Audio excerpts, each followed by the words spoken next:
It's time for another year of Gen Con. Which means we put together a couple of lists of games we're excited about. We put together a list of games that are available at Gen Con and a list of games that are available only for demo at Gen Con. Here's the list of games that are available. Let's get to it.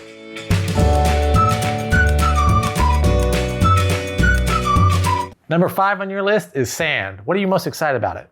Well, it's from Devere, and I think what really caught my eye, or maybe it's just been living in my brain, is it reminds me of like Dune. Now, I've never seen the movie Dune, I've never played any of the Dune board games, but I just feel like there's so many Dunes out there that it'd be just too intimidating to jump in right now. So when I was reading the description, it was like, you're in the desert, pick up and deliver, humidity is the like resource, or that's what you're searching for, like water, right? I'm like, oh, okay, maybe I'll do this, because I think it was like 120 minutes is what BGG says, and then when I look at Dune, it's like 123 hours. I was like, okay. Maybe. So you want to get into Dune, but instead of getting into Dune, you're going to get into knockoff Dune. Maybe.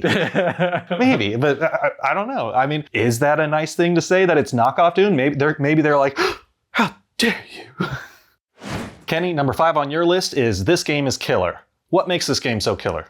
So it's a party game, which we like party games, usually when we play with a big group of people. And it says it has a xenomorph, which I assume is alien. I don't see anywhere in the Board Game Geek description that it actually says alien like IP, but it says xenomorph, which I think is alien. But the concept is you're on a spaceship and you got to escape the xenomorph, and it's semi-co-op. So you got to get rid of the xenomorph, but at the same time, if you get rid of the other players as well, it doesn't really matter. Like, you can still win even if the other players are dead. So it's semi-co-op, but you just got to be last player standing, but multiple people can still be alive, kind of a thing. And then the other thing that I thought was interesting is you get 2 cards at the start of your turn. You're going to play 1 card for either your position or your action. Then it goes around, and then you have to play the next card for the opposite thing. So if you play your position in the first turn, your next turn, you have to play the action no matter what everybody else played. So if somebody else plays a different action or position that may have changed it, doesn't matter. You still have to play that next card that you already chose on your first turn. So I thought the mechanics sounded interesting.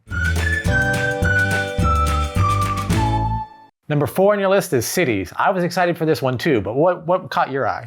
So it's another Devere game, and it's that like, I'm wondering if it's kind of that concept of, oh, you saw something once and now you're seeing it everywhere. So last year, we got introduced to Devere because of Three Ring Circus. So I wondered like, oh, Devere's there again, or this is a Devere game. Maybe that's what caught my eye. But definitely what caught my eye is it's a Dr. Steve Finn game. And so it's cities, and you're on the city council, you're in charge of building like your own little neighborhood. So they have like, I saw these little stackable like building pieces. And then I think it's like worker placement, drafting sort of deal, and you got your own little neighborhood. Steve Finn games are usually a lot of like, not a lot of pieces, but there is a lot of depth, although it may be deceptive, like on the first, just putting it out there. He did Floriferous, for those of you who may not know who Steve Finn is. I will say, you and I have had a joke with some of the other games that we've played and reviewed for Dr. Steve Finn. Floriferous, Herbaceous, those are all good and easy to say, right? Then you got like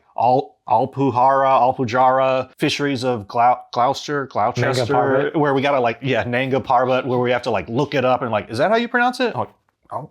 So this one's just cities. It's also co-designed by Phil Walker Harding, who did Sushi Go. It's like 2 people that do not easy games, but easy to get into games with a lot of depth to it. And they're combining forces to make one game. So I want to see how the 2 different ways that they design games come together with it. So I'm interested in it as well. Your number 4 is The Gang. What is it? So I'm going to tell you something. You're going to be like, wait a second. And then I'm going to get more into it. So it's a co-op game.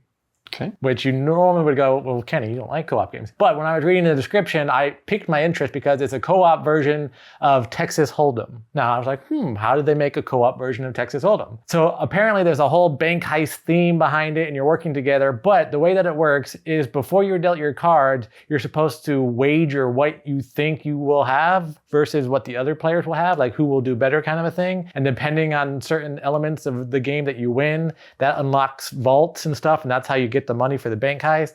I'm not exactly sure how the bank heist ties in. I just know that that's part of it. But the idea of the co-op Texas Hold'em, I really want to see how that mechanic is implemented in person. So you're saying before cards are dealt, so it's just like I think Well, you're going to win. I think it's before the river and everything comes out. I think it's you okay. get your 2 cards, and then based on that, and then I think as the river, the flop, and everything comes out, you make adjustments. But you're working and you are betting to see what other players will have and what you will have. I don't know exactly how it works, but it really sounded interesting, and I want to see how it works in person.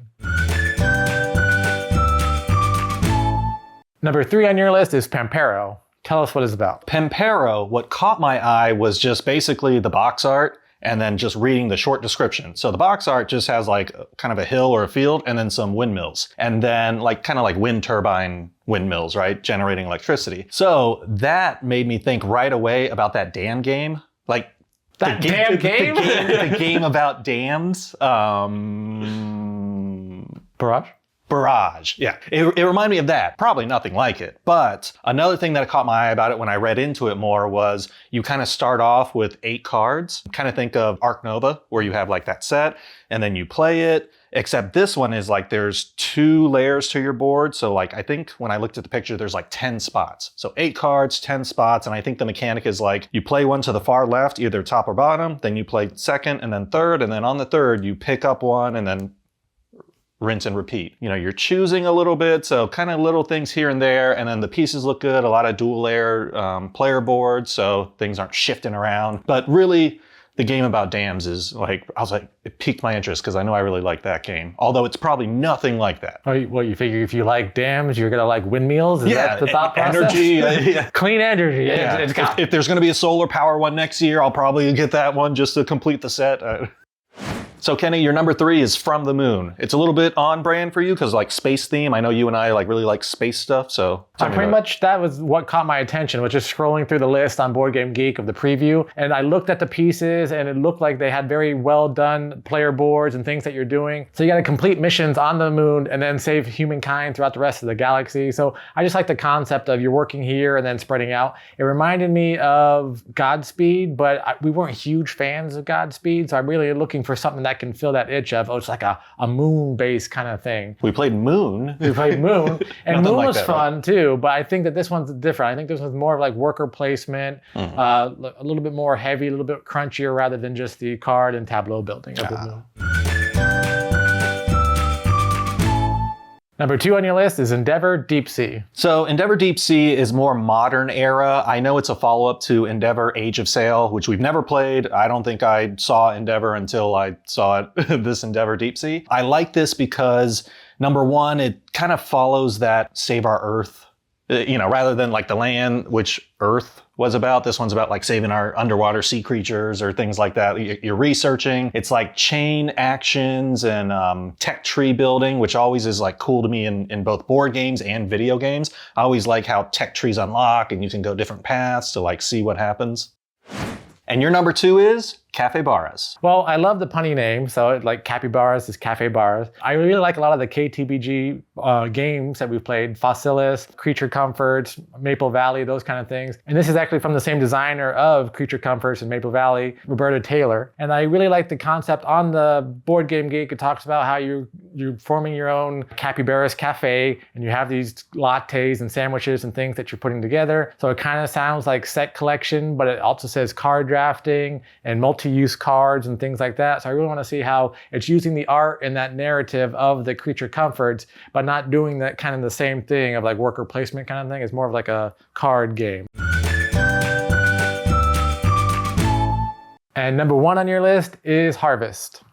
Tell us about it. Well, I feel like this one just checks all the boxes, right? Keymaster, variable player powers, worker placement, farming. My dad has chickens. Animals. The farmers are like animals and stuff. But everything just seems Keymaster. I mean, we love Park so much that, once again, it's like once you had a really good experience or whatnot, maybe that's what drew me to it. Seems fun, seems quick to play. I think it said like 30 to 60 or 40 to 60 minutes. So could play pretty quickly. I remember seeing it last year, and yes, we didn't get to play it, but it did look fun while other people were playing it, while we were watching them. And I am excited for it too. We did back the Kickstarter, so we will get that at some point. I don't know if we'll get it before Gen Con, while we're at Gen Con, after Gen Con, exactly when we'll get it. But eventually we'll have that Kickstarter. And I also wanted to give a shout out to, they're coming out with another Parks standalone game. It's not an expansion to Parks, but they're gonna have Parks something at Gen Con as well too. So I am looking forward to that one as well, even though it didn't make either of our lists.